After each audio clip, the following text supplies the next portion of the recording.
Olá, mais um Saúde é Vida começando aqui pela tela da TV Câmara Campinas. A você de casa, muito obrigada pela companhia e audiência. Olha só, hoje a gente vai falar sobre acidentes domésticos envolvendo aí os idosos. Só para você de casa ter uma ideia, olha só, aumentou em 30% os acidentes envolvendo os idosos dentro de casa nesse período de pandemia. E isso, claro, preocupa. Por isso, a gente convidou o Bruno Pereira, que é cirurgião do trauma e tesoureiro da Sociedade Brasileira de Atendimento Integrado ao Traumatizado. Ele já está aqui na tela comigo por causa da pandemia também. A gente está recebendo tudo de maneira online. Doutor, muito obrigada por aceitar o nosso convite. Prazer nosso, Viviane. Parabéns aí pelo trabalho no Saúde é Vida. Prazer grande estar com você.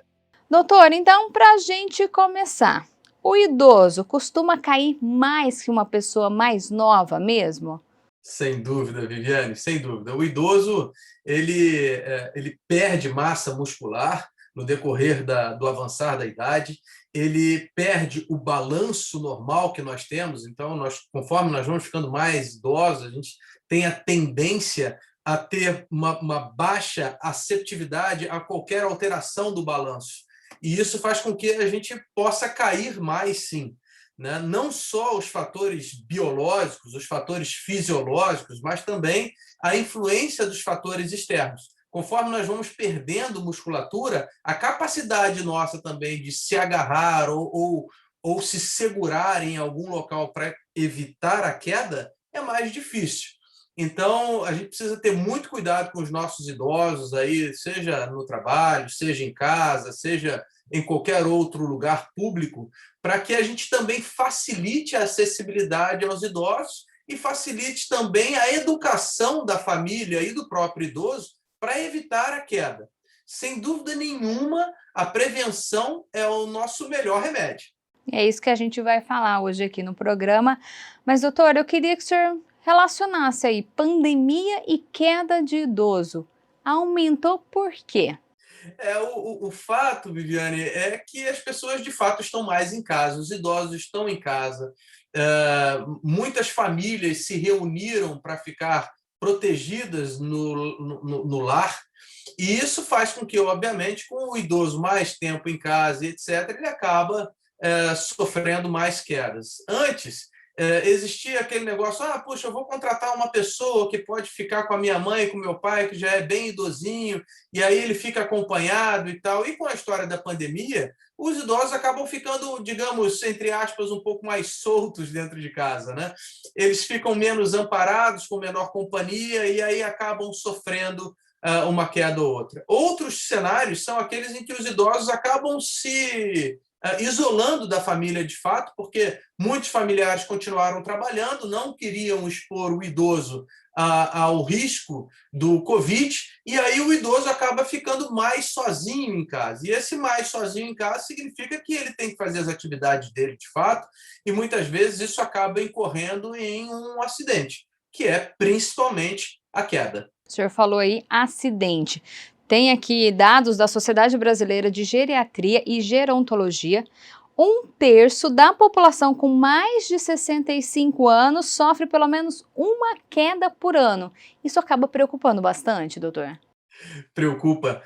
Tanto preocupa, e esses dados são fiéis, Viviane, que a Sociedade Brasileira de Atendimento Integrado ao Traumatizado, que é essa a que nós pertencemos hoje, ela desenvolveu um guia de acesso livre à população, então é só acessar o site lá, e você vai encontrar esse guideline, esse guia para a população comum ler. Não existe linguajar difícil, não existe, é muito fácil a informação, com desenhos, autoexplicativo, é muito legal para você implementar na sua casa algumas medidas que fazem com que diminuem essa alta porcentagem de queda, principalmente nessa fase de pandemia.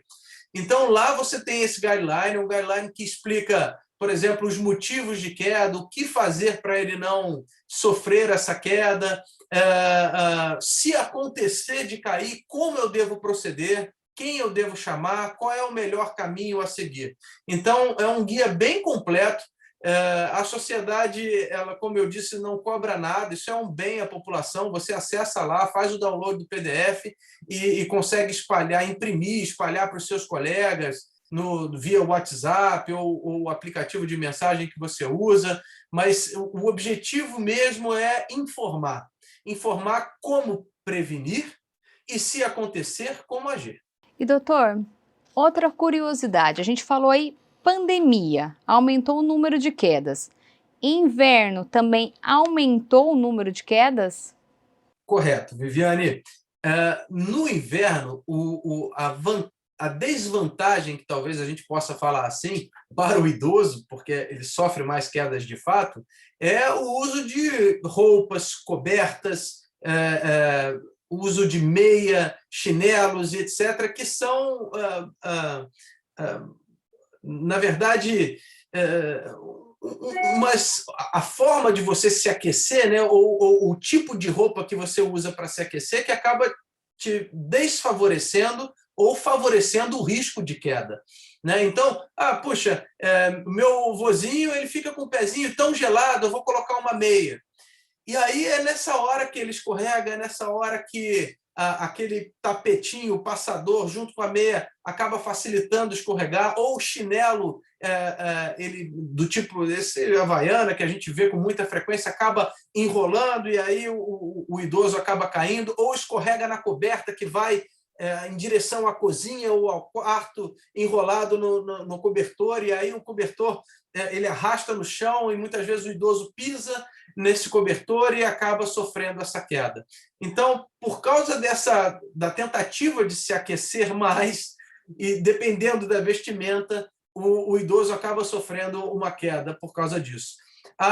O nosso conselho é que tenha-se em casa alguma outra forma de aquecer que não as roupas mais largas, né? Então, que use um casaco, que seja um casaco que não fique pendurado, use o tênis dentro de casa, né? A gente não recomenda que o idoso use chinelos, a gente não recomenda que o idoso use só a meia, a gente não recomenda que o idoso use sapatos de salto, mulheres com salto, mesmo que seja um saltinho pequeno, né? Use tênis. O tênis é o melhor calçado para o idoso, ele aquece o pé também, ele facilita na deambulação, na caminhada desse idoso, então diminui o risco de queda, isso a gente tem observado. O senhor citou aí a cartilha que tem todas as orientações e também está dando aí algumas orientações em relação ao inverno. Então, vamos detalhar melhor cada parte do cômodo. Qual a orientação? Vamos começar então pelo quarto. O que tem que ter o quarto do idoso? Tem que ter um abajur, a cama ser mais baixa ou mais alta? O que é melhor? Boa, boa. Então vamos lá. Bom, a primeira coisa que eu tenho para sugerir é que a iluminação do quarto, um interruptor esteja próximo da cama. Porque na hora que o idoso levanta, ele já acende a luz próximo da cama, antes mesmo de levantar. Ele não levanta no escuro. E isso facilita a visualização de possíveis riscos que possam haver para que ele não caia, certo? Então, isso é um detalhe. O abajur é uma possibilidade, ter o interruptor do abajur ali próximo. O único problema só é não ter um fio muito longo e que possa, eventualmente, favorecer que o idoso tropece nesse fio. Então, deixar o fio bem escondidinho, ou às vezes protegido por uma fita ou uma canaleta e tal, de forma que o idoso ele não se atrapalhe com esse fio do abajur.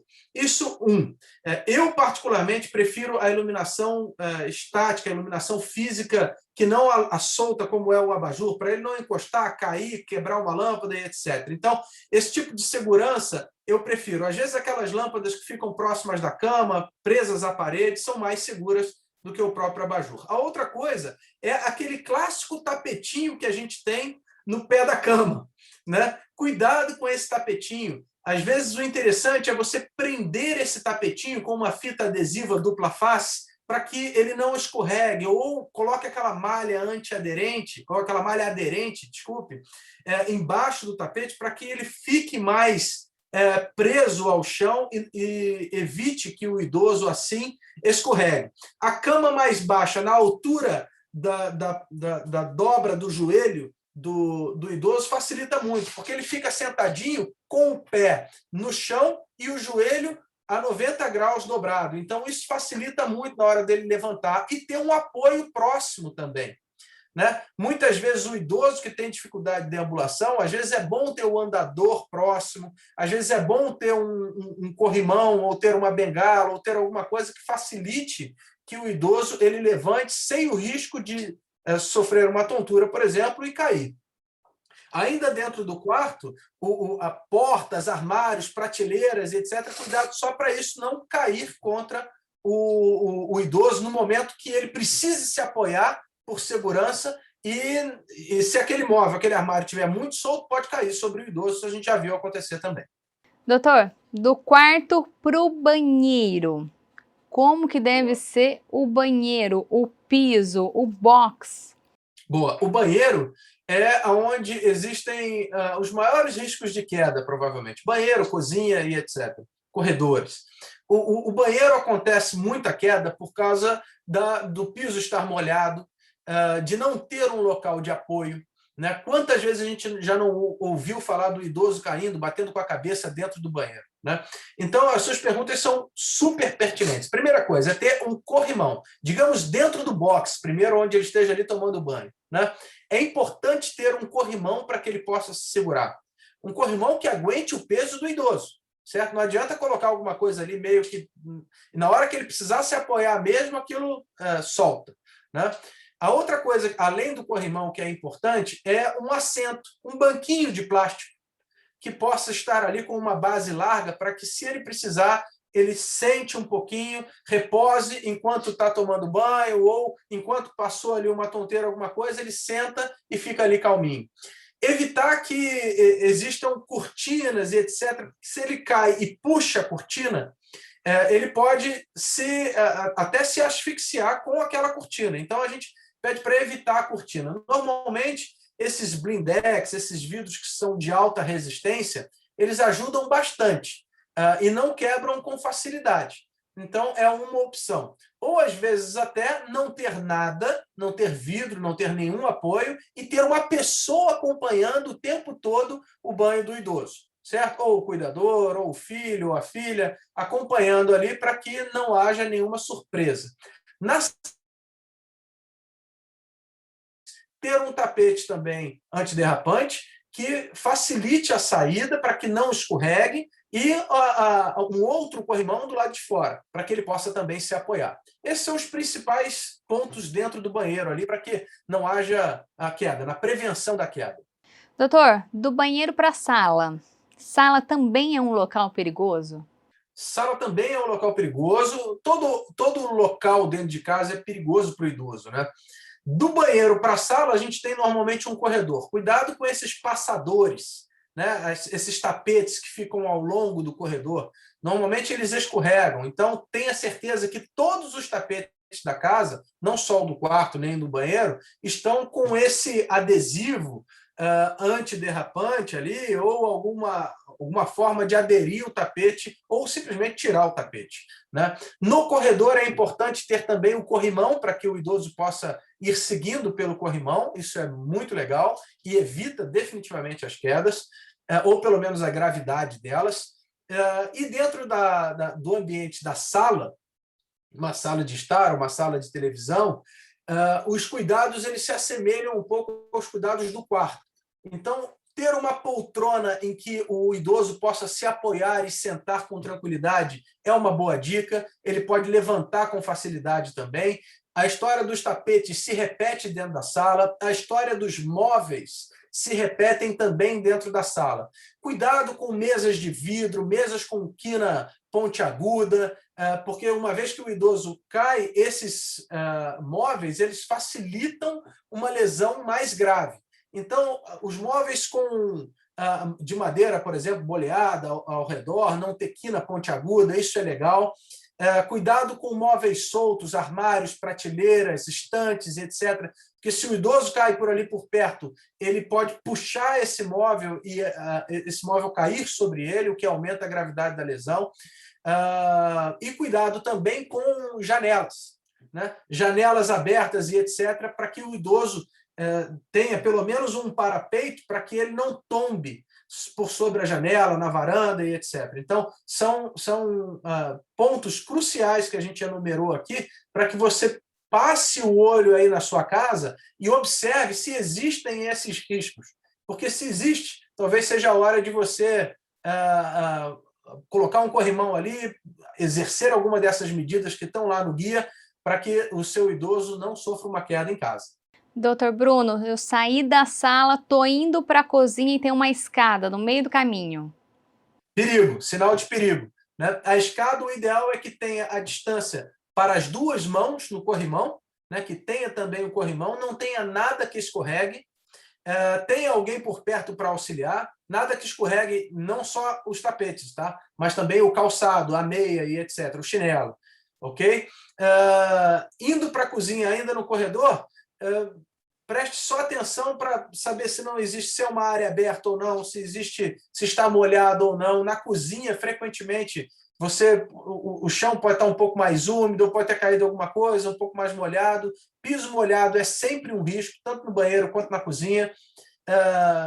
Cuidado, eventualmente, a gente vê aquelas janelas basculhantes que tem essa alavanca, né? Para abrir e fechar a janela. Cuidado com essas projeções de objetos na altura da cabeça, na altura do rosto do idoso, porque isso pode machucar também. O ideal é que tenha essas janelas de correr, não as janelas basculhantes, né? Isso facilita que o idoso tenha lesão também. Cuidado com fogo, com forno ligado, com objetos durante o cozimento, né? Durante você cozinhando o almoço, etc., aquilo quente, o idoso pode apoiar ali. A mesma coisa acontece com a criança, se você tem criança em casa, é o mesmo cuidado. Cuidado com o forno, não colocar a mão no forno quente, avisar, olha papai, olha mamãe, o forno está quente, tem comida no forno, não chega perto, fica aí na sala um pouquinho, daqui a pouco eu vou aí, e etc.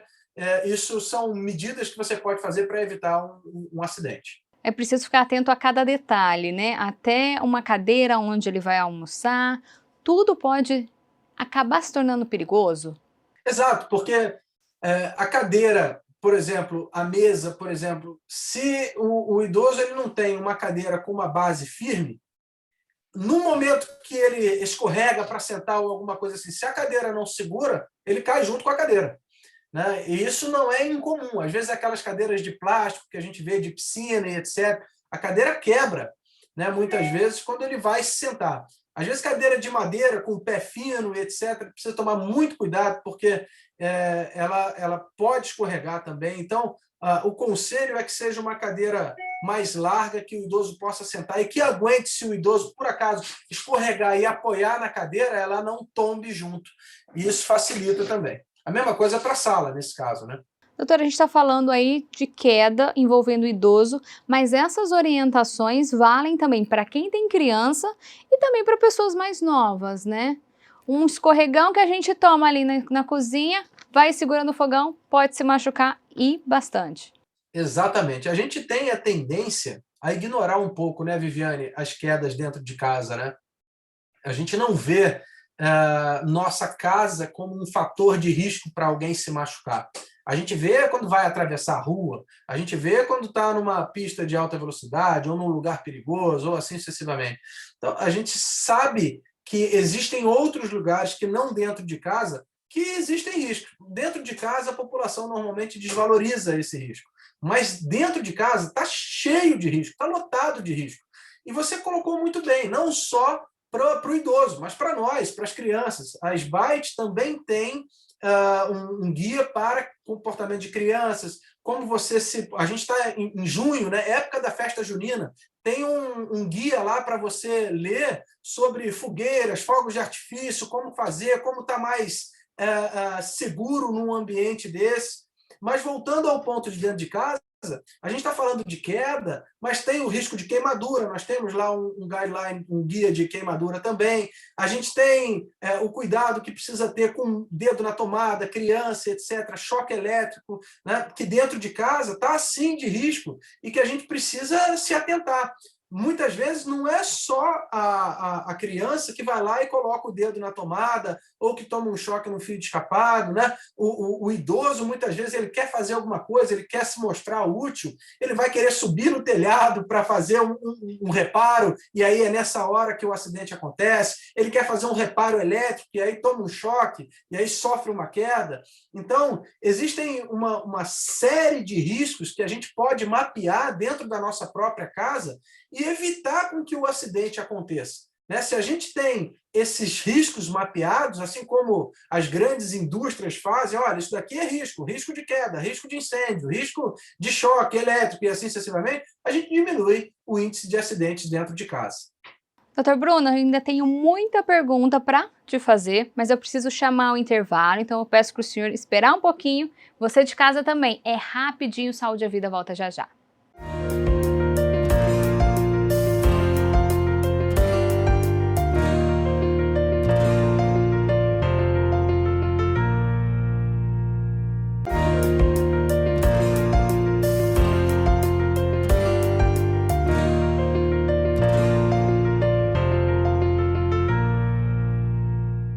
Olá, Saúde é Vida de volta e a gente está falando sobre quedas dentro de casa envolvendo idosos. Quem está aqui comigo é o Bruno Pereira, cirurgião do trauma e também membro da Sociedade Brasileira de Atendimento Integrado ao Traumatizado. Doutor, mais uma vez, muito obrigada, viu, por parar seus atendimentos aí e tirar todas as nossas dúvidas aqui. Um prazer ajudar, Viviane. Doutor, a gente falou sobre as orientações, o perigo que cada cômodo da casa pode trazer para o idoso. Eu queria voltar um pouquinho. O senhor tinha dito que o banheiro é um local perigoso. Normalmente, o que o senhor vê aí nos seus atendimentos? Onde o idoso cai mais?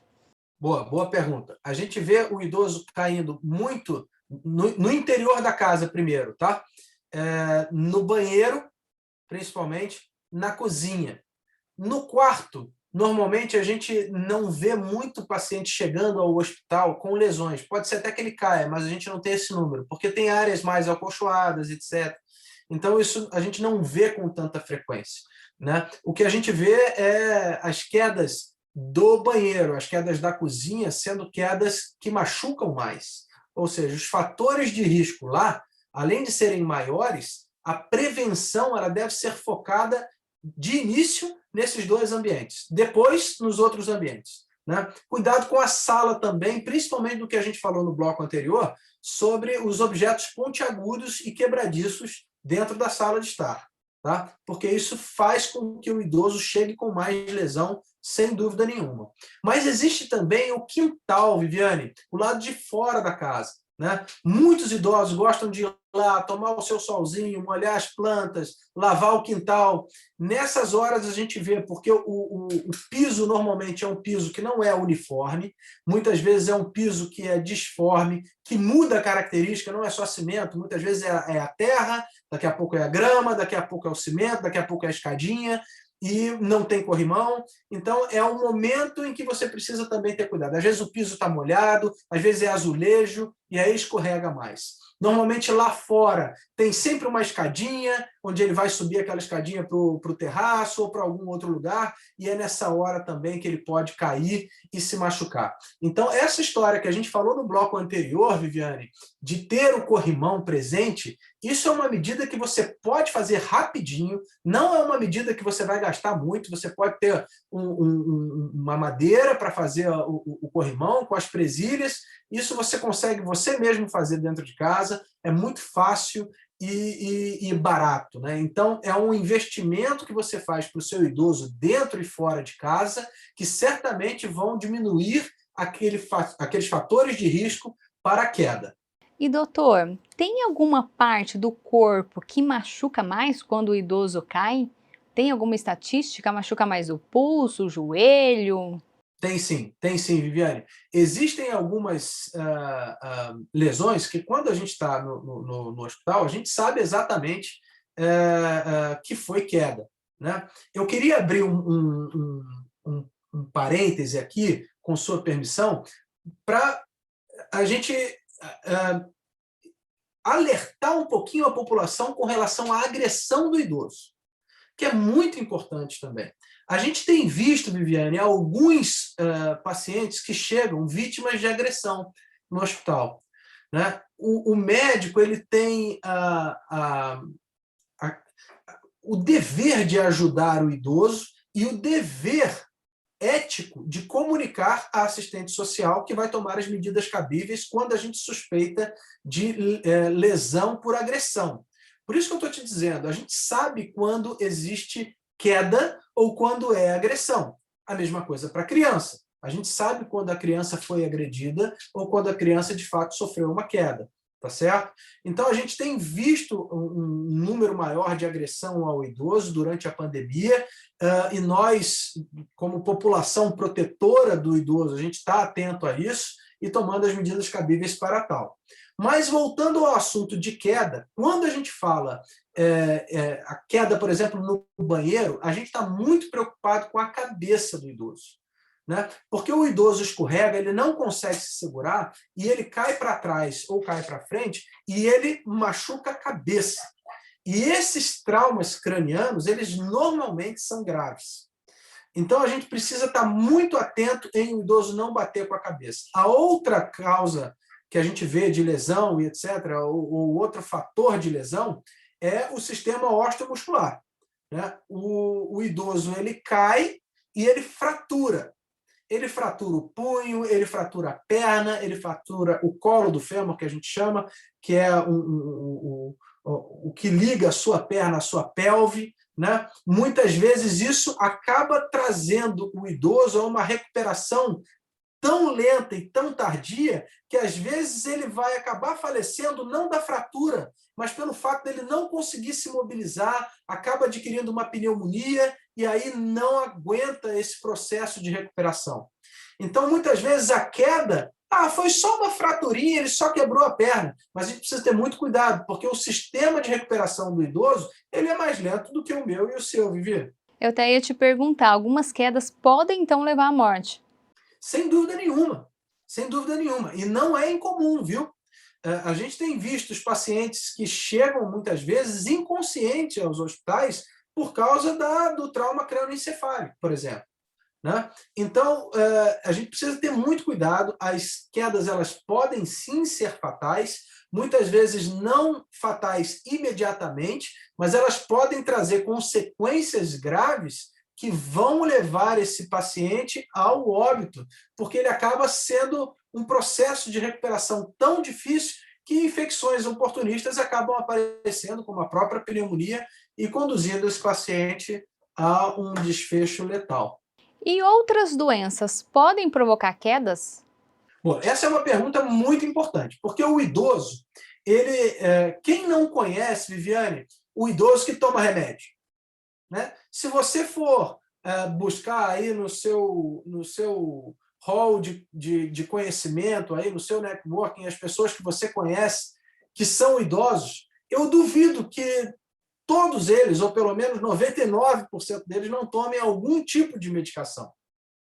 Isso significa que o idoso ele tem um índice de comorbidade maior, ou seja, ele tem alguma doença. Pode ser que ele seja hipertenso, pode ser que ele seja diabético, pode ser que ele tenha uma doença endócrina, por exemplo, qualquer. Né? O idoso ele tem comorbidades. E dito isso, a hipertensão, as doenças cardiovasculares e o diabetes são mais comuns. Né? O diabético, por exemplo, mal controlado, ele pode fazer um episódio de hipoglicemia, se sentir tonto e cair. Né? Ele caiu por causa de uma doença metabólica. Né? Ele pode ter, por exemplo, um pico hipertensivo, se sentir mal e cair. Ele pode ter labirintite, por exemplo, que não é incomum no idoso, e cair. Então, todos esses fatores associados de comorbidade, etc., eles contribuem para a queda. Como a gente falou lá no início do primeiro bloco, não é só o fator fisiológico, mas também os fatores externos. Falamos muito sobre os fatores externos, mas esses fatores fisiológicos e biológicos, eles são fundamentais para que a família mantenha o controle. Cabe ao familiar levar o seu idoso ao geriatra, com frequência para que acompanhe as comorbidades, seja a hipertensão, seja o diabetes ou qualquer outra doença que apareça. Se você fizer isso com brevidade, certamente o idoso, o seu pai, a sua mãe, o seu tio, ele não vai passar por nenhum processo desse mais agudo, porque ele está sendo controlado e ele está sendo acompanhado pelo médico. Doutor, eu queria que o senhor desse agora um conselho, uma orientação para a família, porque tem aquele idoso que anda com dificuldade, mas precisa ter alguém do lado. De repente ele está sozinho, está deitado, acordou, já quer levantar. Tem idoso que é teimoso, o que a gente faz? Qual a dica? Aí levanta e cai. Eu fico me imaginando quando eu for idoso, né? Eu certamente vou ser um idoso teimoso. Porque você imagina, você vive a vida inteira livre, você faz as suas coisas e, de repente, tem alguém ali no teu pé o tempo todo querendo te dizer o que você vai fazer, o que você vai deixar de fazer. Né? Para o idoso, certamente isso deve ser muito difícil. O que eu sugiro? Eu sugiro que, dentro do possível, nós tenhamos atividades para os nossos idosos. Né? Então, olha, mamãe, papai, eu vou fazer uma agenda para você. Hoje você tem os exercícios que você precisa fazer. Vamos lá fazer um exercício. Vamos lá fazer agora uma pintura, um desenho. Vamos nos distrair. Vamos ver um filme.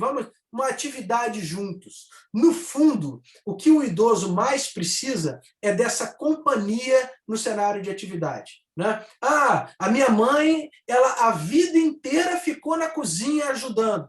Agora eu quero que ela fique na sala, quietinha lá, enquanto eu vou fazer tudo. Não vai dar certo. O idoso ele vai querer levantar, ele vai querer ajudar, ele vai querer se sentir útil. Qual que é a dica nesse caso? Mamãe, senta aqui na mesa da cozinha, me ajuda aqui a mexer esse bolo que eu vou fazer, ou sei lá, descascar uma batata, ou fazer qualquer outra coisa. Existem aqueles descascadores de batata que são mais protegidos, não precisa ser com a faca, né? Você pode usar aquele descascador, que é mais difícil de acontecer alguma lesão, mas é claro, se você acha que tem algum risco dele manipular esse material, escolha outra atividade. Né? Peça para ela mexer essa bacia do bolo, misturar essa sobremesa que você está fazendo aí, que não utilize material de corte. Mas ela está ali sentadinha, ela está ali acompanhando o processo, você está de olho nela, isso é segurança. Então, tenha essas percepções de que você precisa dar companhia ao idoso. Caso contrário, ele vai se tornar cada vez mais teimoso. E quando a queda acontece, o que a gente tem que fazer, doutor? Esse idoso caiu, mas ele está acompanhado. Qual a orientação para esse acompanhante prestar ali o socorro? Boa pergunta. Então, a primeira coisa que a gente precisa lembrar é que não adianta a gente ficar olhando ou querer assistir se a gente não pedir ajuda, certo? Então, a primeira medida que a gente precisa fazer é chamar por ajuda. Né? Você pode chamar o seu vizinho, você pode chamar a outra pessoa que esteja em casa, mas a melhor ajuda é a ajuda qualificada. Né? É a ambulância do Corpo de Bombeiros ou do SAMU. Disque 192, Disque 193. Né? Chame por socorro qualificado, porque muitas vezes esse trauma ele pode não ser ou não parecer muito grave nesse primeiro momento, mas ele pode aumentar a gravidade gradativamente. Por exemplo, se o seu idoso sofre uma queda e bate com a cabeça, existem certos traumas que o processo de deteriorização do nível de consciência ele vai gradativamente acontecendo. Ele não acontece subitamente. E isso pode ser que aconteça com o idoso que sofre uma queda dentro de casa. Se isso acontecer e você já chamou a assistência qualificada, quando eles chegarem, já é possível avaliar se existe algum problema ou não, ou na pior das hipóteses, ou digamos, na melhor delas, conduzir o paciente ao hospital para que faça exames de imagem e determine se existe algum outro ponto de gravidade ou não. Não existe mal nenhum em ir até o hospital, pessoal. Não existe mal nenhum em ir ao hospital e diagnosticar alguma lesão no momento mais breve possível, para que o tratamento seja otimizado nessa brevidade. Se você deixar ele em casa um prazo muito longo, pode ser que ele deteriore e, a partir daquele momento, não exista mais cura para aquele processo, certo? Então, muito cuidado com isso também. Houve o acidente, primeiro chame 192 ou 193. E, a partir daí, o ideal é que você tenha algumas ideias ou noções, ou faça até um curso de primeiros socorros. Eu posso ensinar, em primeira mão, aqui no Saúde é Vida, para vocês que estão assistindo aí, algumas medidas muito importantes. A primeira delas é olhar se existe algum ponto de sangramento. Esse sangramento é ativo? Pega uma camisa, pega um pano limpo e comprime, certo? Muitas vezes a gente vê, por exemplo, paciente caindo no vaso sanitário, em cima do vaso sanitário. O vaso sanitário quebra e faz um corte profundo. Está sangrando ativamente. Coloca ali uma proteção, cobre, interrompa o sangramento. Certamente isso vai evitar com que esse paciente perca muito sangue e você mantenha o seu idoso vivo por mais tempo. Então, bota lá o paninho limpo, comprime e segura ali esse sangramento. Tá? Isso é a primeira medida. E se o idoso está inconsciente?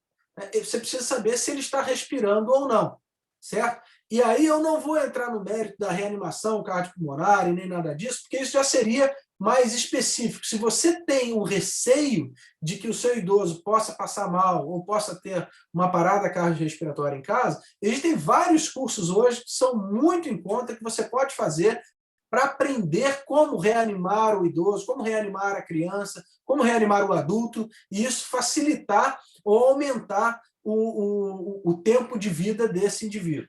Tá certo? Então, veja se ele está respirando, se ele não está respirando, ligue novamente, diga, olha, ele não está respirando. Muitas vezes, o 192, o 193, até mesmo o 190, que é a polícia, eles têm protocolos para te assistir em casos de parada. E eles vão guiar você pelo telefone em como proceder naquele cenário em que o paciente não respira, certo? Então, não tenha dúvida de ligar. Mesmo que você não saiba o que fazer, não sabe o que é, eu não tenho noção se é grave ou se não é, ligue. Porque o pessoal que está lá do outro lado da linha, eles estão treinados e orientados para te ajudar. E, doutora, a gente disse que por causa da pandemia, muitos idosos estão isolados. E quando uma pessoa, esse idoso que está morando sozinho, cai, o que a família tem que fazer? A família precisa ficar monitorando esse idoso que mora sozinho? Esse idoso tem que estar sempre com o celular perto, porque se acontecer algum acidente, ele já liga para alguém. O que o senhor tem visto em situações assim? Idoso morando sozinho e cai. Boa colocação também, né? É claro que se a gente consegue monitorar, é ótimo, né? A gente muitas vezes vê essas babás eletrônicas aí, o pessoal colocando nessa época de pandemia aí, babá eletrônica como se fosse para um pequenininho também. Mas eu não vejo isso como um problema, na verdade, eu vejo como uma solução, mas nem todo mundo tem condição de fazer isso, né? E quando não tem, o que fazer? Né? O ideal é que você tenha pelo menos uma rotina para ligar para o seu idoso, pelo menos umas 2, 3 vezes por dia, sabendo como está, se está tudo bem, etc. Pedir para ele ligar para você, pedir para mandar uma mensagem. Estar com o celular perto é sempre muito bom, mas muitas vezes não é suficiente, porque se esse idoso ele sofre uma queda, bate com a cabeça e fica inconsciente, isso acaba não sendo suficiente, ou seja, a assistência vai ter que chegar em algum momento, porém a gente não sabe quando. Para evitar esse estresse e essa preocupação, todas aquelas medidas de prevenção que a gente mencionou anteriormente são fundamentais, Viviane. Né? Se você vai lá na casa do seu pai, da sua mãe, e percebe que os fatores de risco estão lá presentes, então faça uma pequena mudança na casa dos seus idosos. Né? Coloque o corrimão, tire os tapetes, tire os móveis pontiagudos, né? Observe se o seu idoso ele tem tido mais quedas ou não, converse com ele. Né? São medidas de prevenção. Muitas vezes você não vai poder evitar o acidente, mas é claro que se as medidas de prevenção foram realizadas, a chance disso acontecer é naturalmente menor. E, doutor, e fazer o possível para que esse idoso tenha uma vida saudável, né? Se mantenha ativo, se ele puder. Correto. Essa é uma boa colocação também, Viviane, porque nós temos até visto com frequência os idosos se alimentando bem. O problema é que muitas vezes o idoso ele não tem vontade de comer, ele não come mais como ele comia no passado e etc. Então vale a pena monitorar sim com o geriatra se o peso do idoso está em conformidade com a idade, se os exames mostram que a alimentação é uma alimentação saudável. Mas mais do que isso, eventualmente, quando o idoso começa a aparecer com problemas osteomusculares, etc., pensar na fisioterapia como uma opção. A fisioterapia ela é ótima para o idoso, a caminhada diária, o exercício diário, ele certamente fortalece o equilíbrio e fortalece a musculatura do idoso. Então, vale sim a pena a gente pensar na qualidade. Se você tem o hábito de caminhar, conduza o seu idoso a caminhar com você. Muitas vezes isso faz bem para o idoso, distrai o idoso, faz bem para a cabeça do idoso também e certamente fortalece a musculatura. Então, vale a pena sim pensar na fisioterapia, pensar no exercício e na qualidade de vida como um todo. Doutor, para a gente encerrar, qual a orientação que o senhor dá para os idosos que estão assistindo a gente agora e para os familiares também, né? Então, olha, o recado que eu deixo para todos os idosos e familiares que estão aí assistindo Saúde e a Vida é que façam um planejamento dentro de casa. Essa atitude do programa Saúde é Vida de pensar no idoso e orientar a população é um exercício enorme de cidadania. Então, aproveitem essa oportunidade para que vocês façam um planejamento dentro de casa. Né? Reflitam. É o único convite que eu faço para vocês que estão assistindo Saúde e Vida hoje. Reflitam. Reflitam sobre os riscos que existem dentro de casa.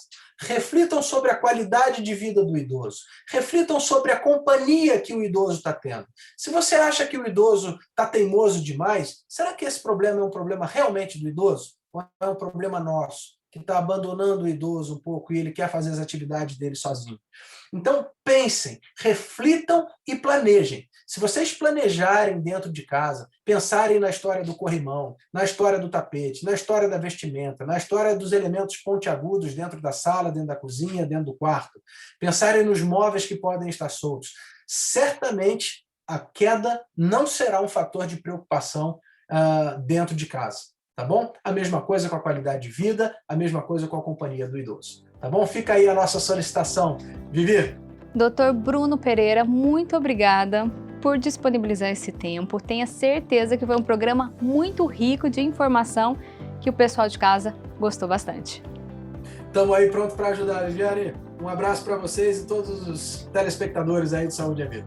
Um abraço para o senhor, muito obrigada. A você de casa também, muito obrigada por participar aqui com a gente, ficar até o final.